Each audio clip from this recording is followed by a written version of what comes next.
aquí estamos, supongo que como todos un poquito tristes, sí, pero también satisfechos, ¿no? Porque la selección dio muchos ejemplos, recorrió un camino muy virtuoso, muy difícil, con mucha entereza, y llegó hasta el último, ¿no? Llegó hasta esa instancia que solo llegan 2 países en el mundo, así que me parece que sería poca gratitud de nuestra parte que este ciclo extraordinario, imagináramos que lo cerramos con pura tristeza, todo lo contrario, ¿no?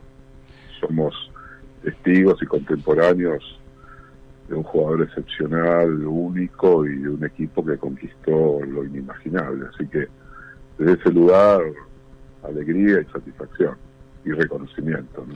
Estaba leyendo algo que me mandó Facundo Manes, ¿sí? Sí. Y él dice, duele, y está bien que duela, porque el dolor también muestra cuánto nos importa, pero una derrota, incluso una tan difícil como esta, no puede borrar todo el camino recorrido. Los grandes objetivos se persiguen sabiendo que no siempre se alcanzan, y lo que verdaderamente nos define no es el resultado, sino la manera en que volvemos a levantarnos. Bueno, nosotros de eso sabemos mucho, ¿no? Digo, es decir, en caernos y volvernos a levantar. Digo, Sí, yo creo, incluso agregaría que frente al exitismo de época, frente a una sociedad que solo valora el éxito, la riqueza, el individualismo, lo que sucedió con el equipo de la Argentina es más bien una posibilidad de reivindicar una cantidad de cosas que hoy se olvidan, ¿no? Fraternidad, solidaridad, lo común, lo colectivo, jugar realmente en equipo, incluso ahí donde aparecía una individualidad única como la de Messi. Sin embargo, Messi estaba rodeado, Messi estaba acompañado, y yo creo que no solo que se aprende de las derrotas, sino que las derrotas son parte también de la vida, de una sociedad, de una persona, ¿no? Claro. Y sobre todo cuando son derrotas que no te cierran el horizonte para siempre, no te arruinan, sino que más bien todo. Porque nacimos los dos en el mismo año. El otro día me lo dijiste y yo no te dije nada, pero nacimos los dos en el mismo año. Digo, nosotros tuvimos la fortuna, la dicha de haberlo visto a Maradona y a Messi, ¿no? Digo, hemos tenido la posibilidad de festejar México 86 y festejar Qatar 2022 y festejar todo lo que, o todo el recorrido que nos llevó hasta la final de ayer. Digo, hemos sido privilegiados en ese aspecto, en otros no tanto. Sí, en realidad, esa que es un mundial que ocurrió en una época horrible de la Argentina, también fuimos contemporáneos. Tenés razón, ¿no? Perdón, tenés razón. Los 3 mundiales de Argentina nos vieron siendo ya, yo era un joven que vivía fuera del país, yo ese mundial lo vi desde México, y obviamente me emocioné porque... ¿Estabas exiliado en México? En México, sí, así es, teniendo 20 años. Claro. Así que para mí yo siempre fui muy futbolero, siento el fútbol como parte de mi vida, de mi cultura, de los recuerdos más profundos de mi infancia, y por lo tanto no podía dejar de emocionarme cuando Argentina salió campeona del mundo, por supuesto, nuevo 78, sabiendo todo lo espantoso que estaba sucediendo y que se estaba jugando un partido a pocas cuadras, nada más ni nada menos que de la ESPA, ¿no? Pero esas cosas locas que tiene a veces los afectos, la vida humana, uno puede sentir una alegría inmensa al mismo tiempo que puede estar absolutamente atravesado por lo que estaba sucediendo en un sentido maligno en ese momento en la Argentina. Son esas cosas de este país tan extraño también. No, pero está muy bien que lo menciones, porque, perdón, te interrumpí nada más que para decir esto, y está muy bien que lo menciones porque ayer me pareció... ni sabía que me lo ibas a mencionar y yo no lo omití a propósito, sino que simplemente lo pasé. Es decir, ayer entró a dejar la copa Mario Kempes, que claro, fue un ícono para todos nosotros cuando éramos pibes, ¿sí? Y era tan icónico como después fue Maradona o como ahora es Messi, y quizás no lo valoramos precisamente porque aparece vinculado con la peor el peor momento, la peor historia de nuestro país, ¿no? Digo, Sí, claro, sí. Eso es posible. Siempre fue un extraordinario jugador. Ese equipo fue un gran equipo, tenía un gran técnico por claro. otro lado. Le tocó ganar en condiciones difíciles ese mundial, en un partido que podía haber terminado con un resultado adverso y por esos milagros no sucedió. Bueno, hemos tenido la suerte inmensa de ser contemporáneos de las tres historias más significativas del fútbol argentino, y no solo del fútbol argentino, porque cuando uno habla del fútbol argentino, habla de todo aquello que tiene que ver con la cultura del país, ¿no? Porque el fútbol a algunos le podrá gustar más, a otros menos, pero el fútbol atraviesa la vida colectiva, las biografías, la política del Yo país. siento que es lo único que nos Sí. une. Yo siento que es lo único que nos une. Sí, pero yo te diría que hay que tener mucho cuidado con esa palabra, justamente porque nos une, porque los colores de la infancia, porque los colores del país, porque el fútbol, si uno lo ama, es independiente de las ideas que pueda tener un jugador. Messi, Maradona, Kempes pueden pensar el mundo de distintas maneras, pero juegan a la pelota, y la pelota, como diría Maradona, no solo no se mancha, sino que la pelota, el que la sabe tratar con amor, con estética, con pasión, la convierte en lo que es una pelota de fútbol y en una obra de arte. Claro. Si es de Messi o de Maradona. Pero después, obviamente, que el fútbol siempre estuvo ligado a la política, en Argentina y en cualquier parte del mundo, y que un campeonato mundial es un campeonato organizado con toda una simbólica, con toda una serie de premisas que tienen que ver con la política. Este mundial en Estados Unidos estuvo totalmente atravesado por la política desde el comienzo hasta el final, y con Donald Trump participando activamente de eso, y tuvo acciones espantosas de racismo, de discriminación. O sea, todo eso está en un partido de fútbol, no anula todo eso. Y es obvio que alrededor de un partido de fútbol y alrededor de un mundial hay intereses económicos, intereses políticos, y eso es parte de la vida. ¿Por qué asustarse por eso? ¿Cuál es el sentido de eso? No hay que ver tampoco en cualquier gesto de un deportista un gesto político, porque ahí nos equivocaríamos. Messi no es alguien que habla desde la política. Messi habla desde Messi, habla desde su sensibilidad, habla desde su experiencia, habla como lo que es, el mejor jugador de fútbol de la época, y probablemente junto con Maradona los dos mejores de la historia, pero eso no lo transforma en alguien que uno tiene que hacer una especie de exégesis de cada acto, transformándolo en una especie de acto político.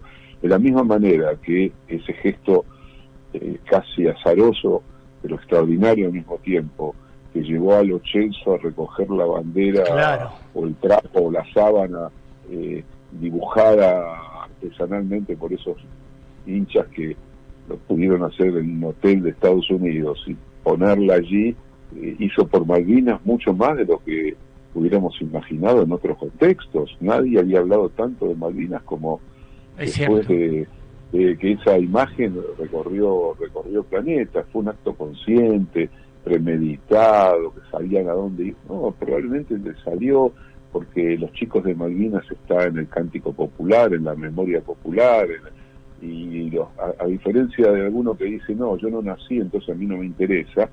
Aunque no hayas nacido, te atraviesan, porque tus padres, tus abuelos, amigos de amigos, primos, lo que sea, seguramente tuvieron que ver con aquel acontecimiento que se convirtió en uno de los núcleos también de la identidad argentina. Y no se trata del nacionalismo berreta, como dijo espantosamente el presidente, ¿no?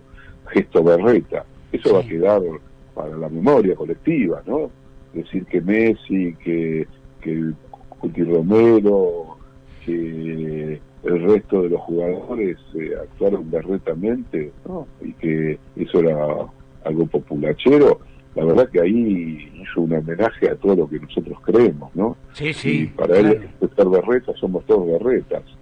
Entonces se juntan los jugadores con el pueblo argentino, que tiene una emoción muy profunda cuando escucha la palabra Malvinas. También es cierto, Alberto, que muchos de los que cantaron en el 22 por los chicos de Malvinas, después votaron al año siguiente un personaje que importa literalmente un carajo, Malvinas y la sangre derramada en Malvinas, y que admira a Margaret Thatcher, y que admira al ultraliberalismo inglés, y que admira todo lo antinacional, ¿no? Porque si no nos haríamos los distraídos. Este es un presidente que no entiende la idea de patria, que no entiende la idea de lo que significa la Argentina, mucho menos América Latina, porque nosotros cuando decimos Argentina también decimos Sudamérica, América Latina, hablamos de San Martín, pero también hablamos de Bolívar, hablamos de muchas cosas, y para Milei eso es algo absolutamente intraducible, porque él tiene una visión totalmente antagónica del mundo.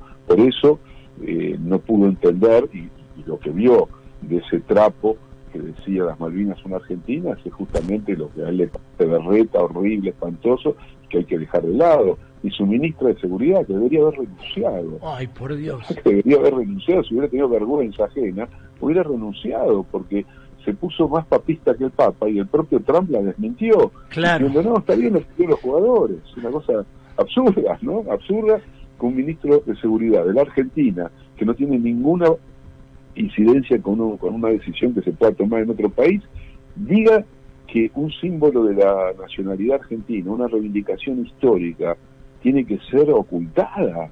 Es una cosa de loco. Y además de la manera... No se consigue más antipatria. No, y de la manera que lo dijo, ¿sí? Como retándonos, claro. Sí, como digo... Amonestando represivamente. Claro, digo. Por eso me parece que el gesto de los jugadores y el gesto de los hinchas que fueron con imágenes de Malvinas, sí, y demás, me parece estupendo, entendiendo también, para que no nos confundamos, ¿no?, que en las canchas de Estados Unidos solamente podía estar gente que era capaz de pagar $3.000, $4.000, $5.000, $7.000 la entrada. Digo, para que comprendamos cada vez más que el fútbol de la FIFA es un fútbol para pocos, claro. Y lo demás lo vemos con la niata contra el televisor, ya no contra el video, sino contra el televisor, y eso está pasando también en el fútbol argentino. Cada vez es más difícil para alguien que no tiene plata ir a la cancha de fútbol. Y el fútbol nació popular y seguirá siendo popular porque nació en los barrios, nació en el baldío de la esquina, nació en los pueblos, pero lo vienen convirtiendo solamente en una mercancía, y eso es espantoso. Pero como hay un sentimiento popular siempre detrás del fútbol, pese a eso, seguimos sintiendo la pasión del fútbol. Sí, el otro día te vi y además te lo escribí, que te vi con el gato, ¿sí?, en C5N. Me pareció brillante la entrevista, es decir, tu intervención, digo, y el gato también te dio chance como para que pudieras decir un montón de cosas, y vos diciendo, es decir, con ganas de decir, sos un tipo que ayuda mucho a pensar. Me lo dicen permanentemente la gente que nos sigue a través de los streaming y todo eso. Te agradezco, sos muy generoso. No, te lo digo en serio, además, porque es así, no diría una cosa de este tipo si no fuera real. ¿Qué sentido tiene adularte vinculado con tu capacidad de hacernos pensar, ¿no? Y vos tenés esa capacidad, bueno, de toda la vida. Hiciste referencia el otro día a Carta Abierta, que fue un emblema de una manera de pensar, sí, ¿no? Sí, claro. Con algunos participantes extraordinarios que lamentablemente ya no están nosotros, claro. Fueron pensadores fundamentales de la Argentina contemporánea, ¿no?, como Horacio González, Nicolás Casullo, Eduardo Josami, ¿sí? No, digo porque se me ocurría a mí, cuando yo te escuchaba el otro día, digo, ¿no deberíamos tratar de repetir experiencias? No sé si así como estuvo planteado, pero ¿sabes por qué? Porque hoy más que nunca tenemos que ayudar a pensar. Porque si no, sí, vos sabés que yo cuando lo dije porque obviamente la experiencia de Carta Abierta fue una experiencia para mí muy significativa, muy también significativa en lo personal, pero porque pienso que estamos en una encrucijada en este momento, y que no estaría mal. Yo lo pensaba más que una carta abierta, en una carta patriótica, porque claro, está en riesgo muy clara la idea de patria, la idea de país. Sí, compro. Nada más, lo que pasa es que, ¿viste?, las cosas no se repiten, sino que se inventan de nuevo. Sí. Así que habría que ver cómo se inventa de nuevo una intervención que tenga como objetivo fundamentalmente que una oposición que todavía aparece como fragmentada, dividida, como jugando otro juego, sea capaz de construirse en unidad y dar una batalla decisiva contra el peligro que el año que viene este personaje pueda renovar la presidencia, ¿no? Yo precisamente por eso lo pensaba, Ricardo, te juro por Dios. Es decir, lo de Carta Patriótica me parece fantástico, pero es decir, ayudar a pensar no solamente en la unidad, sino también en lo que significaría que este personaje pudiera continuar estando al frente del poder. Claro. Es decir, y estaríamos frente a la idea del final del país, ¿no? O sea, sería otro país completamente distinto, no tendría nada que ver con aquel que nos llegaba a tantos recuerdos hace un ratito, digamos, ¿no? Para nosotros sería como entrar en un lugar desconocido, que ya sabemos hacia dónde nos lleva, ¿no? Nos lleva hacia todo lo que no tiene nada que ver con nuestros valores, nuestros sentimientos, nuestros afectos, lo que sentimos por este país en el que nacimos. Entonces yo creo que hay una obligación, hay una responsabilidad muy grande de aquellos que, bueno, ocupan lugares claves en la vida política, en este caso desde la oposición, de lograr generar una alternativa que vaya con potencialidad a la elección y no quedarse en rencillas minúsculas, en peleas por el poder y lo que fuere, ¿no? Y tiene que privar la generosidad y la responsabilidad. No, yo creo que sí.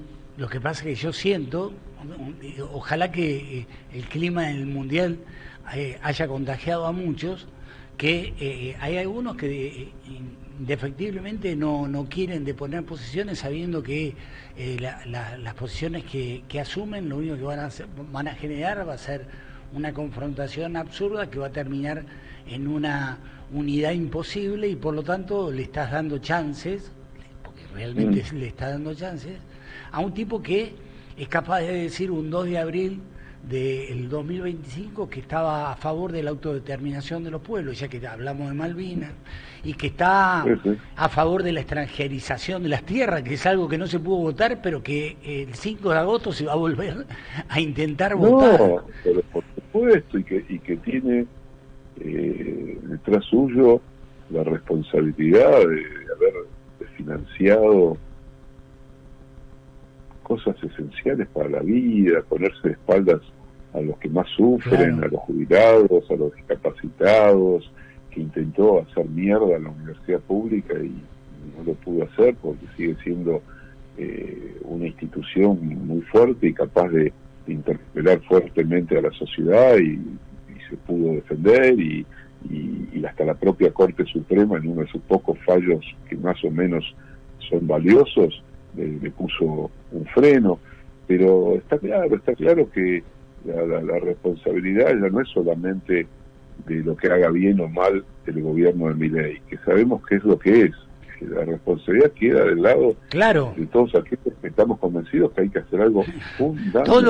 Todo lo que estamos del otro lado, todo lo que pensamos distinto, todo lo que creemos que es por otro lado, es decir, que este país pudo ser lo que fue de otra manera, no con estas cartas que está planteando el presidente, y me parece que, bueno, deberíamos hacer el esfuerzo para lograrlo, ¿no?